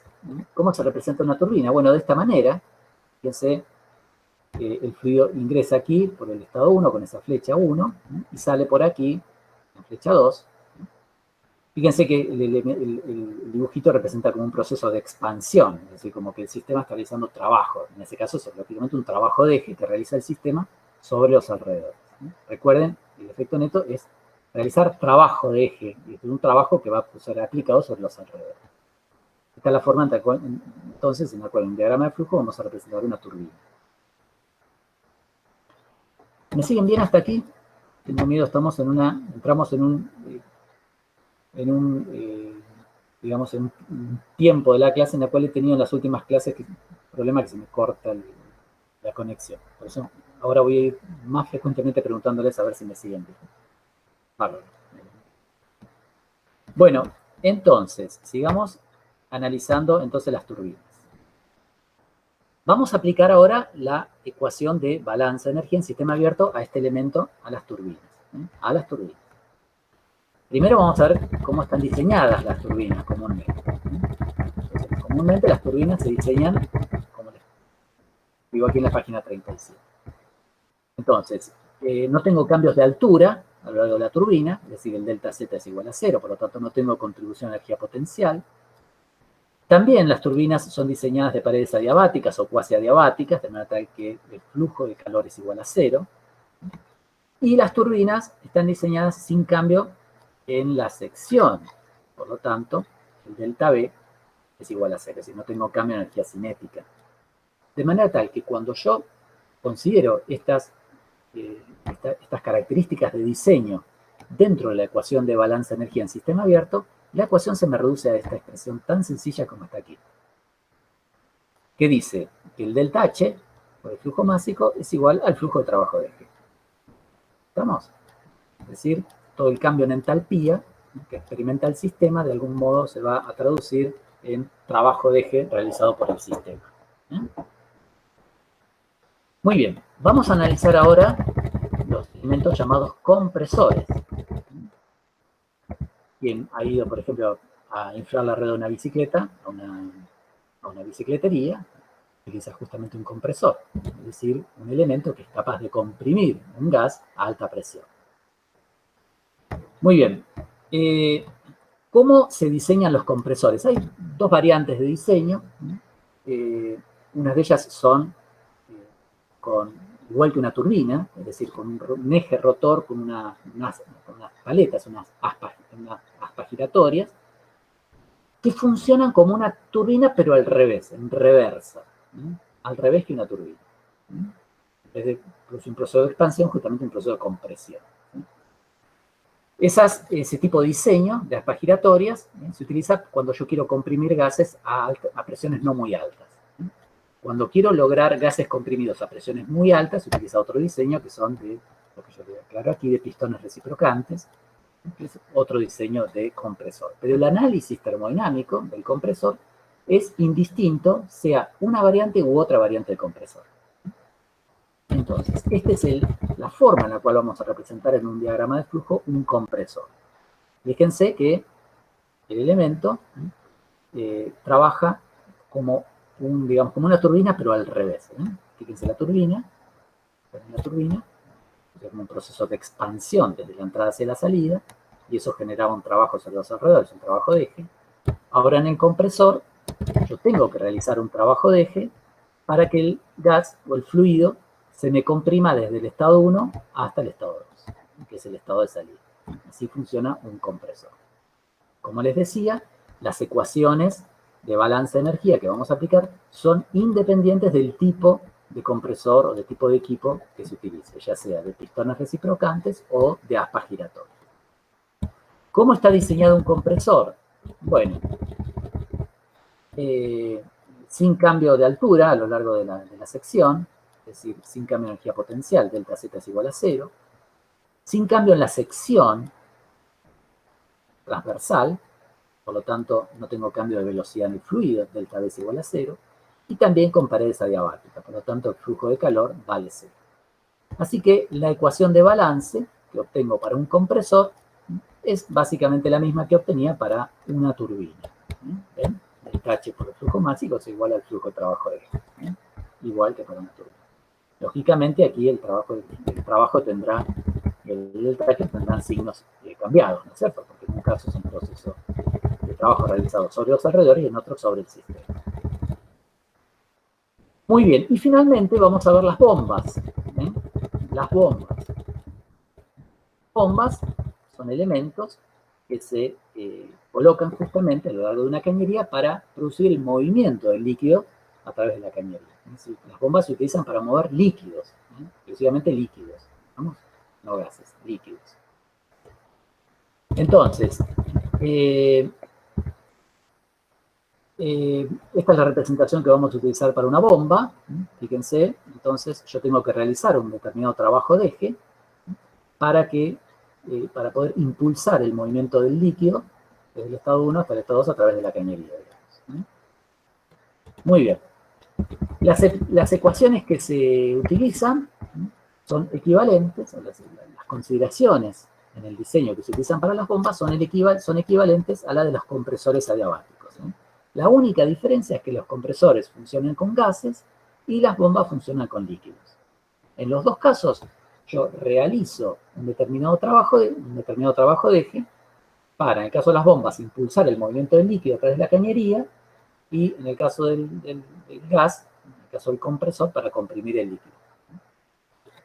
Entonces, las características de diseño de las bombas es que no tiene cambio de altura, delta Z es igual a 0, no hay cambio en la sección transversal, es decir, el delta V de velocidad es igual a 0, y están también diseñadas de paredes adiabáticas, hasta que el flujo de calor es igual a 0.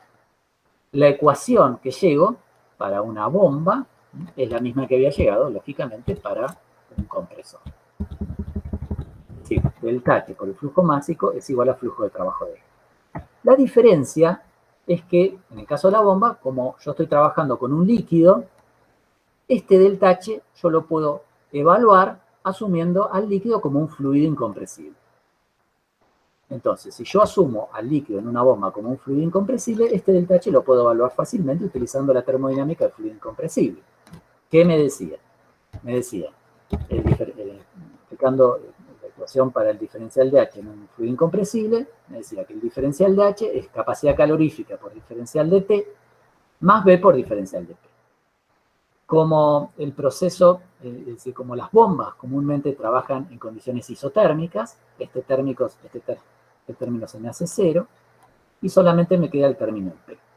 De manera tal que llegaría a que en forma integrada, el delta H, este que está aquí, lo puedo evaluar como la integral desde la presión 1 hasta la presión 2 del volumen por diferencial de P. Como estoy asumiendo un modelo fluido incompresible, el volumen es constante y sale afuera de la integral, y me quedará que el delta H es igual al volumen del líquido por la diferencia de presión, es decir, la presión 2, presión a la salida, menos la presión en la entrada. De esa manera podré evaluar el delta H para una bomba. ¿Recuerden? Puedo aplicar modelo fluido incompresible porque justamente las bombas trabajan con líquidos. Bueno, muy bien. Con esto entonces finalizamos la clase de hoy. Creo que no hemos tenido ningún corte en la señal. Así que bueno, nos quedan, fíjense, hasta las 10 unos minutitos. Si hay alguna pregunta, alguna duda, podemos evacuarla de la teoría que acabamos de discutir o de cualquier otra cosa del curso. ¿Hay alguna pregunta? Sí, una duda. Que al principio era el sólido beta y el sólido alfa que, o sea, como que quedaron ahí medio al aire. ¿Qué sería un sólido alfa y un sólido beta? Ah, bien, bien. Vamos al diagrama de fases inicial de la clase.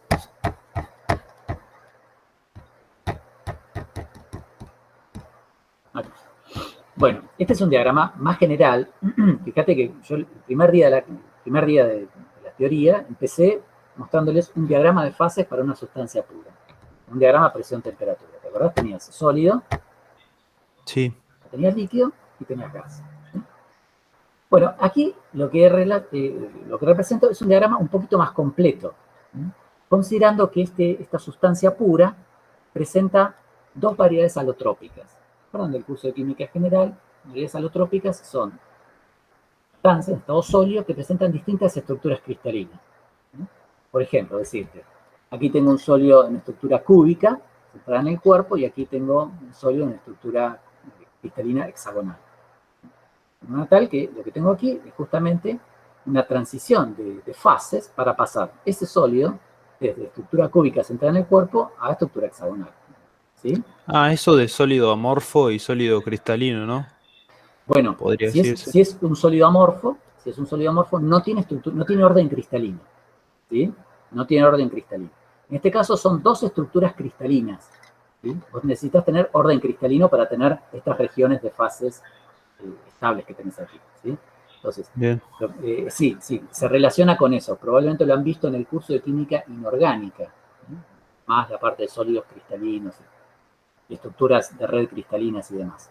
Entonces, lo que tenés que acá es un sólido con un orden cristalino o una estructura cristalina alfa. Te vuelvo a repetir, como un ejemplo, una estructura cúbica centrada en el cuerpo. Y aquí, un sólido, siempre estamos hablando de una sustancia pura, la misma sustancia pura, ¿no es cierto? Con estructura cristalina beta, que es otra estructura cristalina, por ejemplo, hexagonal. ¿Vamos? Entonces, esta sustancia, lógicamente, el diagrama es cualitativo. Yo le represento como distintas regiones que pueden aparecer en un diagrama de fases. ¿Sí? Bien. ¿Sí? Sí, se entendió. ¿Se entiende? Lo que quiero que vean en este diagrama es que estas ecuaciones que hemos planteado para el cambio de fase, para la termodinámica del cambio de fase, son aplicables en cualquier línea de equilibrio entre dos fases.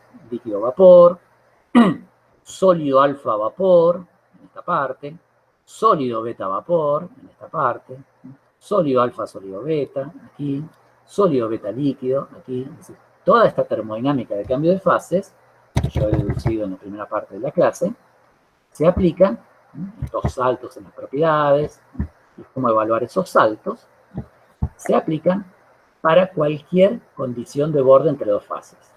Para cualquiera. Aquí. ¿Sí? ¿Vamos?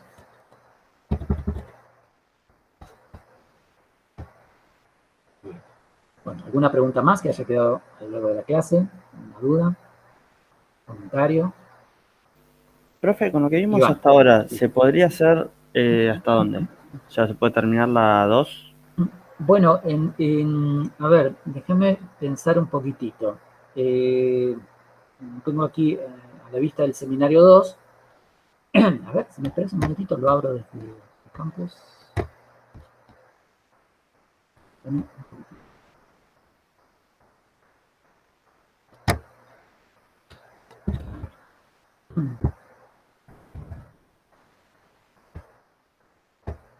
Veamos.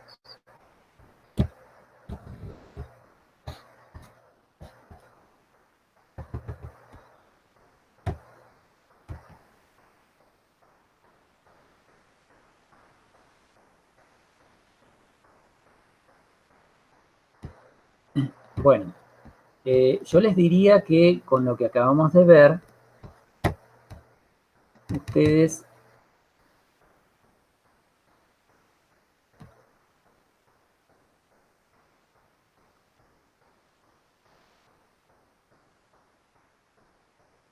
estarían en condiciones de, bueno, de avanzar, por ejemplo, hasta el ejercicio 7. Estarían en condición de avanzar más, pero en la clase de mañana voy a reforzar conceptos que quedaron, digamos, no discutidos a fondo en las clases que ya he dado. Entonces, voy a avanzar. A ver, ¿qué quiero decir con esto? Quiero decirles lo siguiente. A ver si okay. Quiero decirles lo siguiente. Hasta ahora nosotros hemos introducido las 3 leyes de la termodinámica, las hemos enunciado, y luego hemos aplicado directamente la primera ley de la termodinámica para distintos procesos, gases ideales y en fluidos incompresibles. Y ahora en la termodinámica de cambios de fase. Hemos analizado principalmente la primera ley de la termodinámica. Ahora, si bien ya la segunda ley la enuncié, lo que quiero hacer ahora en la clase a partir de la clase de mañana, es justamente trabajar más sobre la segunda ley. Es decir, aplicar la segunda ley en distintas situaciones concretas, como hicimos con la primera ley en la primera parte. Por eso les digo, podrían avanzar, tienen, digamos, conocimientos como para avanzar por el ejercicio 8 o 9, pero mañana vamos a trabajar más en detalle sobre cómo aplicar la segunda ley a distintas situaciones. Entonces ahí van a tener ya, digamos, más afianzada la segunda ley. Así que ya, yo creo que ya con la clase de mañana van a estar en condiciones de avanzar prácticamente todo el seminario 2. El seminario 2. ¿Sí, Iván? Perfecto, muchas gracias, Walter. No, por favor. Bueno, ¿alguna pregunta más? ¿Alguna duda? Ahora tienen seminario. ¿Cómo van con el seminario en general? En líneas generales, yo por lo que he visto en el foro, digamos, en las discusiones, van como terminando el seminario 1. En general. Pero lo que les sugiero es ya en esta semana estar trabajando francamente en el seminario 2. ¿Sí? Les pido por favor que avancen a buen ritmo porque necesitamos llegar al parcial que, les vuelvo a repetir, es un cuatrimestre particularmente corto. Entonces necesitamos trabajar rápido. Bueno, entonces, si no hay más preguntas o dudas, yo lo que puedo dejar entonces un ratito, así que se toman un tiempito hasta que comiencen con el seminario. Yo los despido hasta mañana.